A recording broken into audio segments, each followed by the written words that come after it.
목회 행정 사역을 또 원활하게 하지 못하는 뭐 여러 요소들이 있겠지만 그 중에 가장 큰 요소가 그 상호 간의 소통 부재가 아닌가 싶고요. 그리고 부서 간의 그런 이기주의에 빠질 때 이런 일들이 참 어려울 때가 있습니다. 그래서 실제로 이 소통에 대한 부분들이 잘 되어질 때 이런 목회 행정 사역이 좀 원활하게 진행이 되는 것 같고요. 결국 그 행정은 사람과 사람과의 관계이잖아요. 그러다 보니 그 사람과의 관계를 풀기 위해서 뭐 예를 들면 뭐 조직적으로 원리 원칙이 있습니다만, 그러나 규율과 제도를 끝까지 고수하고 제시하기보다는 그 모든 것을 실행함에 있어서 그 사람을 또 배려하고 또 사랑하는 마음으로 품지 않으면 일이 되지 않더라고요. 그래서 이를 위해서 행정목사가 늘 뭐 문제가 발생하기 이전에 소통하려고 노력하고 있고요. 그리고 부서나 또 사람에게 찾아가서 실제 그런 사안에 대한 부분들을 좀 같이 의논하려고 또 노력을 하고 있습니다. 특별히 교회 조직은 하나님의 사랑 안에서 완성이 된다 생각하고요. 그래서 조직과 제도, 규칙 철저히 마련돼야 하지만, 그러나 특수한 상황이 늘 있습니다. 예외라는 것은 정말 사람이 사는 곳은 늘 있는 것이라서 예외적인 상황에 대해서는 필요시에 물론 규정과 규칙이 있지만 또 그것을 넘어서는 또 책임성이 있는 또 배려와 사랑이 있는 그런 조율이, 그리고 대화가 협조가 또 필요할 거라 생각하고요. 그런 부분들이 이루어질 때 정말 모든 그 목회 행정의 그 일들이 원활하게 잘 진행될 수 있을 거라 저는 믿습니다. 저도 이제 김정희 목사님하고 겹치는 부분이 좀 있는데, 어쨌든 소통의 부족이 사실은 목회 행정의 가장 큰 어려움이 아닌가라는 생각이 듭니다. A로 송출했는데 B로 받으면 사실은 참 어렵거든요. 근데 이게 정확하게 잘 전달될 수 있도록 명확하게 제시하는 게 일단 제일 중요하다고 생각이 되어지고, 또 교인들이 많다 보니까 메가처치로서 이 교인들에게 어떻게 하면 이 부분들을 잘 전달할 수 있을까라고 하는 것들이 사실 저희들의 숙제이거든요. 근데 이 숙제들을 이제 각 사역국장님들이나 팀장 혹은 부장, 그리고 각 교구장들이 이제 사실은 한 마음이 되어서 같은 말을 할 수 있는 그러한 어떤 소통의 채널이 좀 있어야 되겠다라는 생각이 하나가 있고, 두 번째, 이게 장점이기도 하고 단점이기도 한 것인데요. 다양한 정보, 그러니까 어마어마한 정보들입니다. 이게 정보들이 사실은 행정을 하는 데 있어서 굉장히 큰 도움이 되지만 사실상 오보들도 굉장히 많습니다. 그러니까 근거 없는 정보들, 근거 없는 소문들, 그리고 확인되지 않은 어떤 사건들이 이게 마치 진짜 이루어진 것처럼 많은 사람들에게 전달이 되거든요. 그러면 사실 이걸 하기가 굉장히 좀 어려운 상황입니다.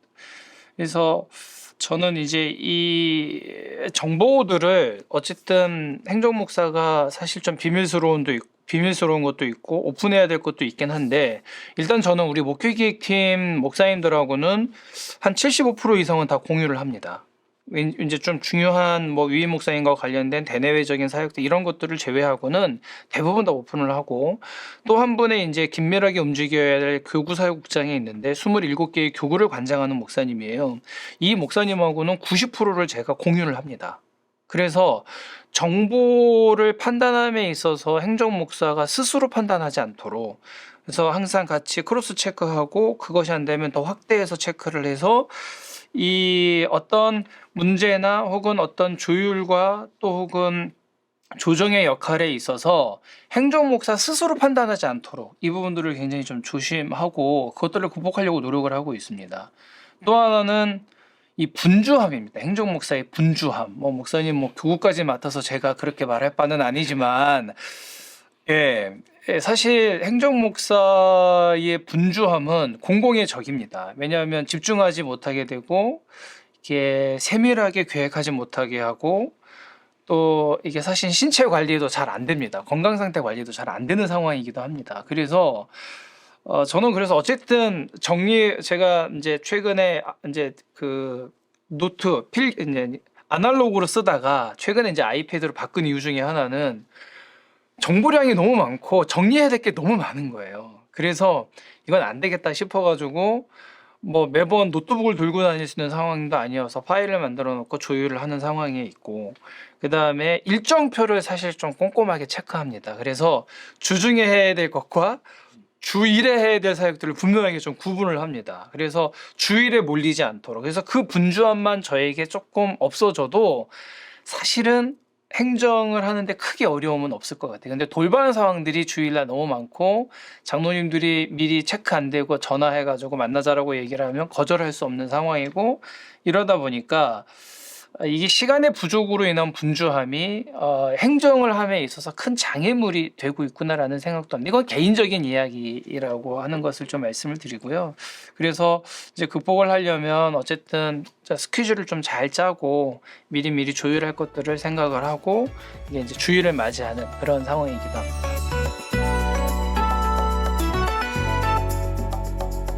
저는 뭐 세 가지로 얘기할 수 있을 것 같은데, 하나는 저는 이제 계속 목회를 하면서 제 이제 그전에 같이 사역했던 담임 목사님들로부터 늘 이제 배웠던 게 하나 있어요. 그러니까 통합적 사고 능력이 있어야 된다. 뭐냐면 어느 한 부분만 보지 말고 전체를 볼 수 있는 좀 훈련을 좀 많이 하는 게 좋겠다. 이런 이야기들을 많이 하셨어요. 그래서 저는 제가 이제 부교역자 하면서 행정을 이제 했던 적이 한번 경험이 있고, 뭐 1000명대 교회 한 900, 800명대 이제 교회이긴 했지만, 중형교회이긴 했지만, 어쨌든 거기서부터 제가 이제 이 통합적 사고 능력을 갖고 이걸 전체적으로 볼 수 있는 어떤 사고 능력들을 계속 길러왔고, 또 상황과 사건을 보더라도 그 자체만 보지 않고 그 이면에 어떤 것들이 있는지 이제 계속 보려고 노력을 해오다 보니까 그것이 쌓여서 이제는 조금 전체적인 그림을 볼 수 있는 좀 시각이 좀 열리지 않았나라는 생각이 있습니다. 두 번째로 말하고 싶은 거는 행정력이 진짜 좀 필요한 것 같습니다. 이거는 연습을 통해서 좀 나오는 건데요. 기획의 능력이라든지 소통의 능력, 조율의 능력, 설득의 능력, 공감의 능력, 추진력, 이런 것들이 좀 우리에게 있어야 될 것 같습니다. 그러니까 이거는 그냥 어느 한순간에 만들어지는 것은 아닌 것 같고요. 계속해서 연습을 해서 이것이 나에게 최적화될 수 있는 모습으로 만들어져야 된다라고 저는 생각이 되어지고, 이렇게 하려고 하는 이유는 단 한 가지입니다. 사람과 만나서 사람하고 즐겁게 행복하게 이 일을 만들어가기 위해서 하는 것이지 어떤 능력만을 만들려고 하는 건 아니다, 이라는 생각이 좀 들고요. 마지막에 제가 요즘 이제 제가 우리 조직신학 공부하시는 목사님으로부터 제가 조언을 얻은 건데, 뭐냐면 판단의 중지라는 말입니다. 판단의 중지. 굉장히 생소한 단어였고 저에게 있어서는 굉장히 받아들이기 어려운 단어였는데, 행정 목사는 여러 가지 정보들을 듣고 나면 판단하려고 합니다. 그래야지 그 다음에 문제를 해결하고 조율을 하고 조정을 하고 배치를 하고 이런 상황들이 되기 때문에 늘 판단에 굉장히 앞서갑니다. 근데 그 목사님 이야기를 하는 게, 요즘의 시대의 흐름 자체가 내가 판단하는 것을 중지하고 현상학적으로 바라보는 거다.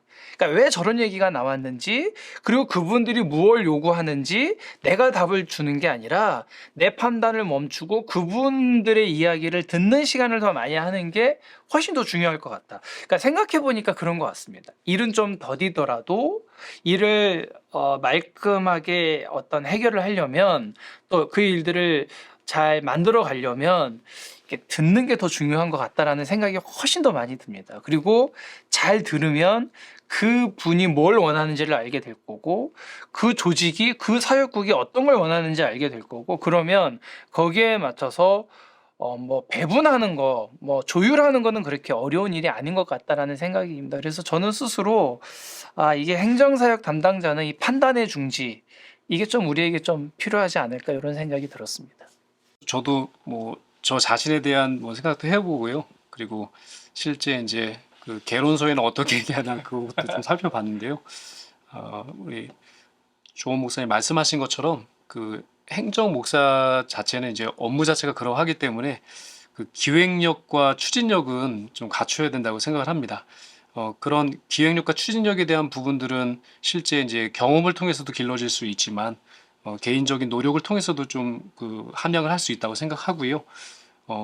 이 행정이라는 그 어원 뜻 자체가 목사라고 하는 말과 어원이 같다고 합니다. 그래서 목회자는 어쩔 수 없이 행정을 하는 사람이 될 수밖에 없거든요. 그러다 보니 어떤 행정가가 되어야 하고 또 행정가가 되려고 하면 그런 부분에 이제 기획하고 또 기한을 만들고 그것이 일이 될 수 있도록 추진할 수 있는 그런 어떤 힘을 또 스스로 길러야 하지 않을까라는 생각을 저 자신도 해보았고요. 그리고 두 번째로는 그 계속해서 반복적으로 강조하는 부분인데요. 그 의사소통에 가장 적극적인 자세를 취해야 하는 그 자리가 행정목사이다라는 생각을 했습니다. 가장 효율적으로 그렇게 일이 되어지게 하려면요. 그렇게 의사소통을 행정목사가 더 적극적으로 나서서 그 일들을 해 가야지만 일이 될 수 있도록 일이 이루어지는 것 같고요. 그리고 세 번째로는 이제 그 판단을 중지하라는 그 맥락과 비슷한데요. 행정목사는 좀 신중하고 좀 과묵해야 될 부분이 필요한 것 같습니다. 실제로 그 행정목사는요, 정보적인 부분들에 있어서 좀 먼저 그 정보를 알게 될 때가 참 많습니다. 그것이 위임 목사님을 통해서나 혹은 장로님을 통해서나 혹은 뭐 교육자를 통해서도 이제 그런 정보들을 또 교인을 통해서 이제 정보를 얻게 되는데 그런 정보들이 때로는 그 정보를 갖고 있지 않은 사람에게 있어서는 정보를 갖고 있는 사람이 그게 권력이나 힘이 될 수가 있거든요.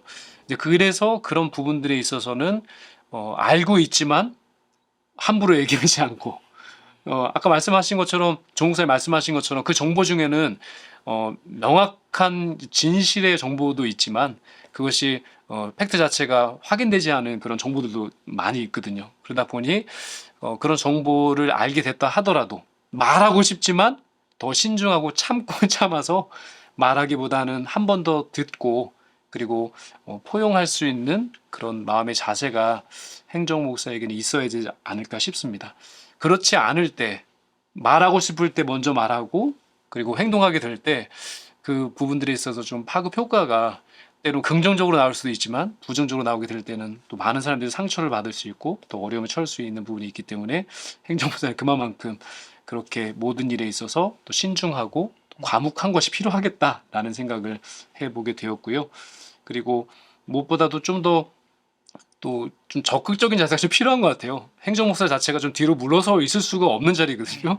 그래서 좀 더 적극적인 자세와 또 적극적이기만 한데 부정적이면 이게 또 굉장히 어렵습니다. 적극적이지만 긍정적으로 좀 적극적인 자세가 있어야 또 행정 그 목사로서의 그 사역을 좀 충실히 감당하는 데 힘이 또 도움이 되지 않을까 싶고요. 예수님 그러하셨던 것처럼 행정 목사의 자리가 자칫 잘못하면 이제 그런 부분들에 또 힘이 있을 수 있는 자리이기 때문에 또 예수님이 하셨던 것처럼 섬기려고 하지 않으면 이렇게 좀 잘못된 방향으로 그 리더십이 좀 발휘될 수 있다는 그런 생각을 했어요. 그래서 행정 목사로서의 사역을 그렇게 정말 올바르게 잘 감당하려면 그렇게 섬기려고 하는 자세, 또 먼저 듣고 배려하려고 하는 자세를 그렇게 견지해야 하지 않을까라고 하는 그런 생각을 해보게 되었습니다.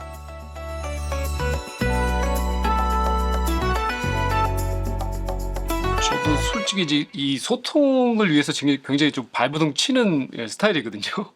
근데 목회 행정 사역을 하다 보면은 이 소통 정말 강조하고 또 강조해야 될 부분이기도 합니다. 이 소통을 위해서 먼저 그 위임 목사님과 늘 그 목회 일정을 공유합니다. 심지어는 그 달력 있잖아요. 네. 캘린더 자체도 이제 공유를 해서 이제 목사님 그 사역에 대한 부분들 일정을 물론 동일하게 하실 거예요. 맞아요. 아마 네. 다 그렇게 하실 겁니다. 공유하고 그리고 이제 그 사역에 대해서 또 행정 목사가 좀 파악을 해야 그 부분들에 있어서 교회 대외적인 그런 사역들이 좀 이렇게 조율이 될 수 있거든요. 그래서 그 부분을 공유하고 그리고 뭐 분기별, 월별, 또 주별, 일별 그 사역에 대한 부분들을 그렇게 논의를 하려고 최대한 노력을 하고 있고요. 실제로 이제 대내외적인 교회 사역에 대한 부분들을 이렇게 시행하는 데 있어서는 그 대외 사역이 좀 많기 때문에 공문이 좀 많이 옵니다. 한 주만 해도 뭐 공문이 엄청나게 많이 오게 되는데 그런 공문들을 또 받아서 또 위임 목사님과 1차적으로 협의를 해서 그 공문을 통해서 그 해당 부서 그 재직 부서가 어딘지를 좀 논의를 드리고 그걸 어떻게 이렇게 처리해 갈지, 그리고 재정을 어떻게 또 보내야 할지, 이런 부분들은 좀 디테일한 부분 그 의견을 나누고 있고요. 그래서 위임 목사님의 그 목회 방침이 교회 구석구석 그렇게 사역 가운데 실현될 수 있도록 참 소통하려고 노력하고 있고요. 그리고 교육자 간에는 소통하는 것이 참 중요한데, 근데 실제로 뭐 시간을 마련해서 참 하기가 어렵습니다. 그래서 저희들은 교육자 간의 이제 소통은 1차적으로는 매일 있는 교육자 경건회를 통해서 좀 진행합니다. 교육자 전체가 모여서 그 경건회를 통해서 여러 가지 부서와 또 교구의 사역들을 좀 공유하고 의논하는 시간을 갖게 되고요. 특별히 그 한 주간 중에서 매주 목요일은 그 목사님들하고 전도사님들이 따로 모입니다. 그러니까 다른 날은 다 같이 모이지만 목요일은 목사회의, 전도사회의 해서 목사님들이 따로 의논할 부분들이 또 있더라고요. 또 전도사님들은 전도사님 나름대로 또 의논할 부분이 있기 때문에 그 목요일은, 매주 목요일은 따로 목사, 전도사 그 회의로 딱 모여서 그렇게 경건회 하고 그렇게 좀 소통하고 의논하는 시간을 갖고 있고요. 그리고 그 직원하고도 이제 소통이 필요하기 때문에 저희 교회에서는 매주 금요일은 교육자와 직원이 다 같이 모여서 경건회를 드린 후에 실제 중요 그 사역에 대한 일정들을 공유하고 또 협의하는 시간을 그 경건회 후에 갖게 됩니다. 근데 경건회가 짧고 거기서 수많은 사람들과 함께 의논하기 참 어려운 일들이 많잖아요. 그래서 저희들은 그 회의실에서 경건회가 마치면 바로 자기 업무 감당하려고 이제 하지 않고요. 잠깐이라도 좀 티타임을 가지면서 실제 이 경건회 이후에 회의 때 공유하지 못했던 그런 아주 자세한 부분이나 실제로 협의가 필요한 부분들은 그 티타임을 통해서 좀 자연스럽게 좀 이야기할 수 있게 하고 있고요. 그리고 아까 말씀드린 것처럼 주요한 사안이 있을 때는 그 행정 목사가 이제 그 팀장 목사님들 회의 소집을 해서 그 부분들에 있어서는 그 사안을 좀 여러 가지로 좀 다방면으로 좀 이야기를 나눠서 또 해결책을 좀 모색해 가고 있습니다. 그리고 뭐 교육자 간에는 뭐 친목을 또 도모하기 위해서 뭐 체육 대회나 아니면은 뭐 부부 세미나라고 해서 이제 그 사모님하고 다 같이 이렇게 모여서 세미나를 합니다. 그래서 뭐 그런 뭐 연애하셨을 때 뭐 이야기도 나누고, 그리고 뭐 삶에 있어서 여러 가지 그 뭐 모습들도 좀 이야기할 수 있는 그런 시간을 갖고요. 그때 좀 더 뭐 교육자가 또 친밀하게 또 그렇게 좀 하나 될 수 있는 그런 소통의 시간을 갖게 되고요. 뭐 성도들은 늘 그 교구 목사님 통해서, 교구 전도사님 통해서 여러 가지 부분들을 좀 소통을 하고요. 그 소통을 통하여서 또 교구 목양적으로 필요한 그런 부분들, 요청들, 그런 사안들에 있어서는 교구 중심으로 해가지고 그 성도와 또한 구역 간의 그런 부분들이 잘 원활하게 이루어질 수 있도록 소통하고 있습니다. 행정처도 마찬가지로요. 행정처에 많은 직원들이 있는데 그 행정처가 좀 열린 행정처를 만들어가기 위해서 좀 노력하고 있어요. 그래서 성도님들이 뭐 자연스럽게 자유롭게 그 행정처에 오셔서 개인적인 그런 업무들을 볼 수 있도록 여러 가지 행정처의 그런 모든 사역들도 또 열린 행정처가 될 수 있도록 소통하려고 노력하고 있는 가운데 있습니다. 예. 김정희 목사님 말씀하신 것과 같이 거의 비슷한 부분이 좀 많이 있습니다. 그러니까 이제 저희도 비서실이 있기 때문에 비서실 유임 목사님 전담 비서가 있고 이제 수행 비서가 있고 이제 그쪽에서 많은 이제 행정적인 부분들을 좀 도와주고, 공문 같은 경우에는 비서실에서 다 처리하고 유임 목사님한테 들어가서 어느 정도 정리가 돼서 저한테 실행할 수 있도록 이렇게 나오기 때문에 이제 비서 부분은 그렇고, 특별히 저는 이제 유임 목사님께 어떤 소통하는 방법을 크게 이제 세 가지 정도로 사용하고 있습니다. 제일 첫 번째 페이퍼를 좀 사용을 하는데, 페이퍼를 제가 이제 계속 쓰는 이유 중에 하나는 생각을 좀 정리하고 명확하게 하려고 하는 경우가 많습니다. 왜냐하면 바쁜 시간 속에 이게 명확하게 전달되지 않으면 또 다른 소모적인 시간들이 있을 수 있어서 생각을 좀 정리를 하고, 그리고 그 정리된 생각을 가지고 들어갈 때는 항상 대안을 좀 가지고 들어갑니다. 그러니까 하나의 대안이 아니라 이게 안 되면 A가 안 되면 B, B가 안 되면 C까지도 생각을 하고 들어가거든요. 그래서 말씀을 드리고 이거 아닌 것 같다 그러면 다른 대안을 드리고, 그래도 아닌 것 같다 그러면 또 하나를 드려서 뭐 어쨌든 선택의 폭을 좀 넓혀드리는 상황들이에요. 그래서 유 목사님 전체적인 그림을 보시고 판단할 수 있도록 그렇게 이야기를 하고요. 그다음에 뭐 제가 이제 뭐 제가 잘 사용하는 방법 중에 하나인데, 진짜 중요한 상황이 나왔다. 그러면 이건 진짜 집무실로 안 들어갑니다. 왜냐하면 집무실에 들어가면 이게 잘 해결이 안 됩니다. 그리고 딱딱한 분위기 속에 감정적으로 마음이 상하실 수가 있습니다. 그러면 밥 먹으러 가자고 이제 목사님 말씀하실 때 조금 갖고 있다가 밥을 먹으러 가서 차 마시면서 이야기할 때가 있습니다. 아니면 걸어가면서 이야기할 때가 있습니다. 굉장히 중요한 얘기인데 바깥으로 나와서 걸어가면서 이야기하면 되게 좀 가볍게 생각이 되어지고 쉽게 문제를 해결할 수 있는 상황들이 좀 있더라고요. 그래서 매번 사용하지는 않고, 뭐 이제 진짜 정말 중요한 상황이다 그러면 그 부분들을 좀 잘 킵하고 있다가 이제 뭐 일주일에 한 두세 번은 식사를 같이 하니까 밥 먹으러 갑시다 이렇게 이야기하면, 혹은 정말 제가 급하면 목사님 오늘 식사 어떻게 하세요라고 먼저 물어보기도 하고, 그러면서 목사님하고 이제 나가서 이야기를 할 수 있는 그런 상황을 만들고요. 가끔 이제 뭐 유희 목사님께서 이제 뭐 우리 그 목회기팀 4명 데리고 뭐 바깥으로 나가서 식사도 하고 이야기도 하고 좀 편안한 대화를 통해서 계속 소통을 하고 있습니다. 그러니까 동료 목사들과 행정 목사 소통하는 데 있어서 이거 참 진짜 어렵습니다. 어렵기도 하지만 저는 제일 편안한 방법을 사용합니다. 왜냐하면 어렵다라고 표현한 것은 이제 같은 부교육자이지만 행정 목사가 서열의 위치에 있어요. 사실은 저희는 선임 제도보다는 행정 목사 중심으로 움직이기 때문에 행정 목사가 표현을 잘못하거나 혹은 제가 말을 했는데 의도된 대로 안 되면 이게 위압감이 조성이 될 때가 참 많이 있습니다. 그러면 사실은 일 자체가 아주 많이 어려울 수 있어요.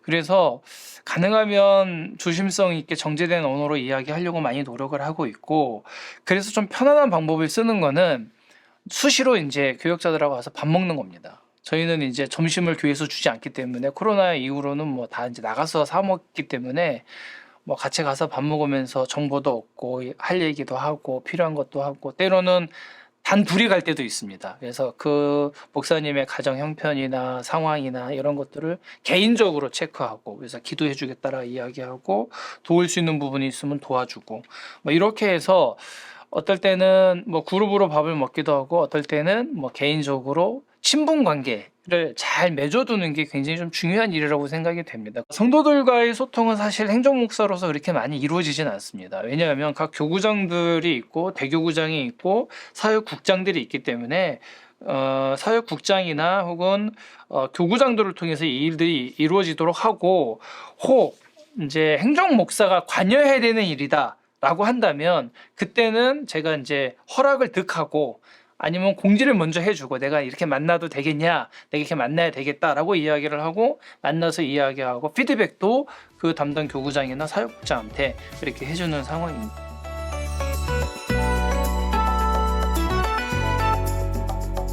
무엇보다 그 목회 행정사역 활성화를 위해서 가장 필요한 것 바로 의사소통, 원활하게 하는 것이라고 생각하고요.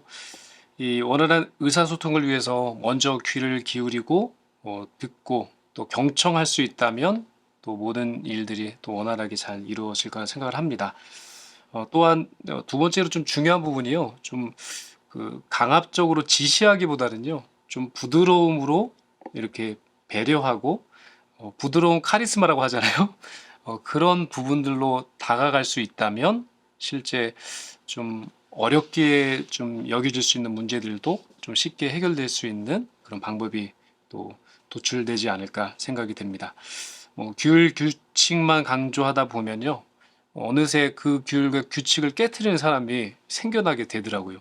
그것만 가지고는 이 조직과 이 전체가 운영되는 게 어렵구나라는 사실을 전 참 많이 보게 되었고요. 원리 원칙도 물론 중요하지만 때로는 또 함께 소통하면서 서로의 의견 그리고 생각을 나누고 또 상호 조율하게 될 때 더 좋은 또 방법 또 효율적인 그런 방안들을 찾을 수 있다라고 저는 확신을 합니다. 또한 목회 행정사역은 말을 많이 하기보다는 더 인내심을 가지고 더 많이 들어야 하는 자리라고 저는 생각을 하고요. 경청할 때 공감이 생기고 또 공감이 생길 때 신뢰가 쌓이고요. 신뢰가 쌓이면요. 어떤 일이든 못할 일이 없는 것 같습니다. 그래서 인간관계 또 잘 하기 위해서 또 앞으로 노력할 것이고요. 그렇게 인간관계를 잘 하다 보면 팀워크가 생기는 거고 또 그를 위해서 또 애쓰다 보면 어느새 또 위임 목사님 말씀하시는 목회 방침에 따라서 일들이 진행되는 것을 아마 보게 될 것이라고 생각하고요. 마지막으로 또 많은 사역을 감당하다 보면 바쁘잖아요. 목사님 얼마나 바쁘십니까? 바쁘다 보면 효율적으로 시간 관리 잘 못할 때가 있는데요. 최대한 그런 경중 따져서 시간 관리를 잘 하는 것도 중요하지만 그러나 충분히 휴식할 수 있는 그런 여유도 좀 필요하다고 생각합니다. 그런 부분에 있어서는 건강 잃으면 솔직히 말하면 뭐 다 잃는다고 생각해도 과언이 아니거든요. 그래서 여유 있는 시간을 스스로가 찾아가고 실제 정기적인 운동을 통해서 그 체력을 키우지 않으면 때로 체력이 떨어지면 영역도 떨어지더라고요. 그래서 진정한 목회 사역을 잘 감당하기 위해서는 그리고 그렇게 행정 또 목회를 또 감당하기 위해서는 그렇게 영성도 키우지만 체력도 잘 키워서 그렇게 전인격적으로 또 영성도 갖추고 그리고 체력도 갖추고 그리고 또 인간관계에 있어서 그런 모든 면모도 잘 갖추게 된다면 그 모든 부분들에서 필요한 사역들을 또 능히 감당하고도 남음이지 않을까라는 생각을 해보았습니다. 뭐 거의 비슷한 얘기인데요. 저는 이제 세 가지 단어로 좀 정리를 해봤습니다. 뭐냐면 첫 번째는 관심이라고 저는 생각이 됩니다. 결국은 사람을 세우고 사람을 돕는 일이고 뭐 조직이든 시스템이든 뭐 재정이든 인사 배치든 이 모든 것들이 사실은 관심에서 비롯되는 것 같아요. 그래서 이게 이제 하나님께서 우리에게 맡겨주신 소임이기 때문에 하나님의 마음으로 각 사역국들을, 교회를, 사람들을 바라보게 된다면, 관심을 가지면 해야 할 일이 보이고, 해야 할 일이 보이면 그것은 선악의 문제가 이렇게 해결될 수밖에 없구나라는 생각을 저는 하고 있습니다. 그러니까 지나쳐 갈 수 있는 일도 지나쳐 가지 않고 한번 서서 다시 바라볼 수 있고, 그 다음에 어떤 문제들이 계속해서 발생되는 것에 있어서도 그냥 지나치지 않고 그렇게 반복적으로 이야기하는 게 왜 그렇게 된 건가라고 하는 것들에 대한 관심을 좀 기울여 주면 조금 더 효율적인, 효과적인 방법으로 어떤 대안들을 찾아낼 수 있는 어떤 키가 보인다라고 저는 생각이 되어지요. 그래서 관심을 좀 가지면 좋겠고, 동일한 의미일 수도 있겠는데 또 하나는 열정입니다. 열정. 아까 이제 목사님이 행정 목사는 적극적인 자세가 필요하다. 이게 사실 열정하고도 좀 같은 마음이라고 생각이 되어지는데요. 소위 말하는 오지랖이라는 말을 하잖아요. 이게 이제 뭐 기질적으로도 그럴 수는 있지만 사실 다양하게 다 살펴야 됩니다. 왜냐하면 중간관리의 입장으로서 위임 목사님이 다 못하시는 일들을 행정 목사가 그 일들을 대신하는 일이거든요. 그거에 대한 권한도 주고 위임도 해줬어요. 그러면 저희들이 만약에 조금만 나태해지거나 조금 뒷걸음치면 사실은 여러 가지로 어려움이 많이 생길 수 있습니다. 그렇기 때문에 우리 안에 좀 열정이, 파티션이 좀 있으면 좋겠다라는 좀 생각이 있습니다. 그래서 그런 어떤 패션을 가지고 하나님 앞에서 더 열심을 가지고 할 수 있는 모습이 있으면 좋겠다라는 생각이고요. 이성희 목사님이 예전에 제가 학교 다닐 때 그런 얘기를 했던 적이 있었어요. 뭐냐면 영역, 지력, 체력 이 세 가지는 항상 있을 것인데 그 중에 제일은 체력이다. 뭐 같은 얘기였어요. 그러니까 이게 체력 관리가 안 되면 판단력이 사실 좀 흐려질 때가 있습니다. 그리고 몸이 조금 불편하면 이 사역을 하는 데 있어서 굉장히 큰 지장이 있을 수 있습니다. 정규적으로 체력 관리하는 게 이 목회 행정의 사역의 활성화를 위해서는 이 사역자로서 이거 좀 필요하지 않을까 이런 생각을 해보았습니다.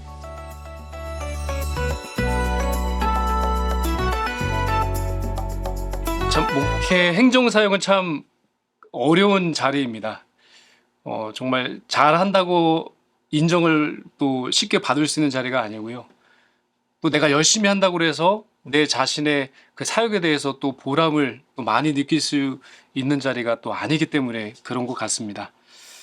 그래서 참 어렵고요. 때로는 외로운 자리가 바로 이 행정 목사의 자리가 아닌가 싶습니다. 모든 사람을 다 만족시킬 수 없기 때문에 그렇고요. 그로 인해서 참 많은 스트레스를 받을 때가 있습니다.